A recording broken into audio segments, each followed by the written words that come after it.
ভাই আপনার ফোনে কি গ্রিন লাইন সমস্যা দেখা দিছে? অবশ্যই যদি সমস্যা দেখা দেয় তাহলে এই ভিডিওটা আপনার জন্য, কারণ ইদানিং কিন্তু অনেক ফোনে দেখা যাচ্ছে যে গ্রিন লাইন চলে আসতেছে, ফোন কিন্তু হাত থেকে পড়েও নাই বা পানিতেও পড়ে না, তবু কিন্তু এই সমস্যাগুলো আমাদের ফোনে দেখা দিচ্ছে।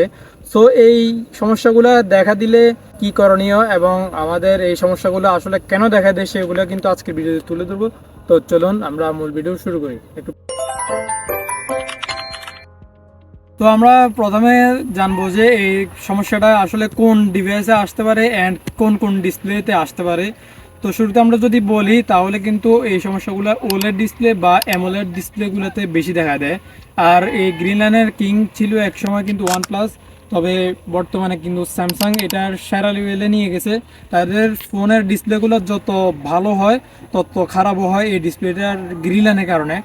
সো আমরা এভারেজ যদি দেখি স্যামসাংয়ের S20 থেকে S22 পর্যন্ত কিন্তু এইসব ফোনে কিন্তু গ্রিন লাইনের প্রচুর পরিমাণে ইস্যু রয়েছে। আমরা এখন জানবো যে আসলে ডিসপ্লেতে গ্রিন লাইন কেন আসে।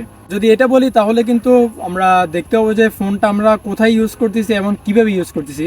তো সেক্ষেত্রে আমরা খেয়াল রাখতে হবে যে ফোনটা আসলে যাতে গরম না হয় বা হিট ইস্যু না হয়।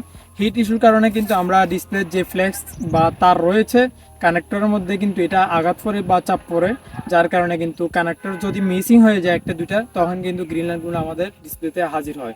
অ্যান্ড আপনি যদি কোনো সফটওয়্যার আপডেট বা ওএস আপডেট দিয়ে থাকেন তখন কিন্তু ফোনটা খুবই, যেহেতু প্রসেসর উপরে চাপ পড়ে, তখন কিন্তু এই ফোনটা হিট জেনারেট করে, যেন হচ্ছে আমরা ডিসপ্লে কানেক্টরের মধ্যে এটার চাপ পড়ার কারণে কানেক্টরগুলো মিসিং হয়ে যায়, দেন হচ্ছে আমাদের গ্রিন লাইনে ইস্যু দেখা দেয় এই ডিসপ্লেগুলোতে। আমরা বাংলাদেশের একজন সেরা টেকনিশিয়ানের মধ্যে আমরা শুনছি যে তিনি বলছে যে গ্রিন লাইন আসার কারণ হচ্ছে মূলত ডিসপ্লের যে ফ্লেক্স বা কানেক্টরগুলো থাকে ওইখানে যদি কোনো ইস্যু হয় বা চাপ টাপ লাগে, তখন যদি কোনো কানেক্টর মিসিং হয় তখন কিন্তু গ্রিন লাইনগুলো আমাদের ডিসপ্লেতে হাজির হয়।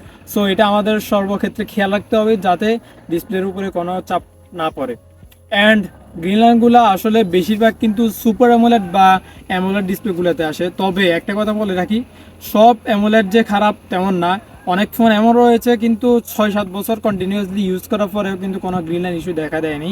তবে যদি আপনি 2-1 দিন ইউজ করেন, অনেক ফোনে যদি আপনার ভাগ্য খারাপ থাকে বা এরকম কোনো ইচ্ছানিত ইস্যু হয়, তাহলে কিন্তু 2-1 দিনের মাথায় কিন্তু গ্রিন লাইনগুলো চলে আসার সম্ভাবনা বেশি থাকে। এখন আমরা জানবো যে ডিসপ্লেগুলোতে যদি গ্রিন লাইন চলে আসে তাহলে আমাদের কি করণীয়।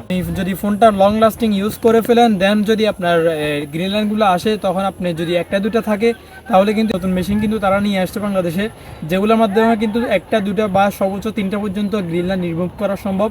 তবে এটা কিন্তু তারা ক্লেম করছে যে এটা কিন্তু যদি এরপরেও কয়েকটা গ্রিন লাইন যদি আসার পসিবিলিটি থাকে, ওইটাও কিন্তু তারা ফিক্স করে দেওয়ার চেষ্টা করে। সো সেক্ষেত্রে আপনি রিপেয়ার করে নিতে পারেন, সেক্ষেত্রে কিন্তু 2 থেকে 3 হাজার টাকা যেতে পারে। আর যদি আপনি ফোনটা ইউজ করতে না চান তাহলে সেক্ষেত্রে কিন্তু আপনি এই ফোনটা কম দামে সেল দিয়ে দিতে পারেন। অ্যান্ড আপনি যদি নতুন কোনো ফোন কিনতে চান সেকেন্ড হ্যান্ড বা ইউজড মার্কেট থেকে, তখন কিন্তু আমরা এই ডিসপ্লেগুলো চেক করার জন্য ব্লু, গ্রিন অ্যান্ড রেড কালারের যে ইয়াগুলো আছে শেপ, এগুলো কিন্তু আমরা ফুল স্ক্রিনে দিব। অ্যান্ড কোনো লাইন বা কোনো পিক্সেল মিসিং রয়েছে কিনা সেটা আমরা দেখব।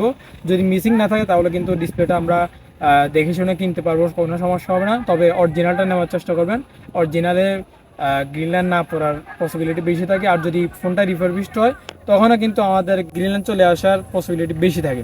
সো সেক্ষেত্রে আমরা যেগুলো দেখব, আপনি যখন সফটওয়্যার আপডেট দিবেন তখন হচ্ছে আপনার যে স্থানে সফটওয়্যার আপডেট দিচ্ছেন ওই স্থান যাতে একদম কুল হয় অ্যান্ড তাপমাত্রা সেলসিয়াস যাতে অনেক কম থাকে, তাহলে কিন্তু ফোন হিট জেনারেট করবে না অ্যান্ড আমাদের গ্রিন লাইনও আসার সম্ভাবনা কমে যাবে। তো ভিডিও ভালো লাগলে অবশ্যই সাবস্ক্রাইব করতে পারেন। অ্যান্ড এটা কিন্তু অনেক উপকারী একটা জিনিসটি আপনাদের সামনে বুঝতে পেরেছি। সো ভিডিও ভালো লাগলে অবশ্যই লাইক কমেন্ট করতে পারেন। অ্যান্ড নেক্সট কী নিয়ে ভিডিও চাচ্ছেন কমেন্ট সেকশনে জানিয়ে দিতে ভুলবেন না। সো আজকের মতো বিদায় নিচ্ছি। সবাই সুস্থ থাকুন, ভালো থাকুন, টেক কেয়ার, আল্লাহ হাফেজ।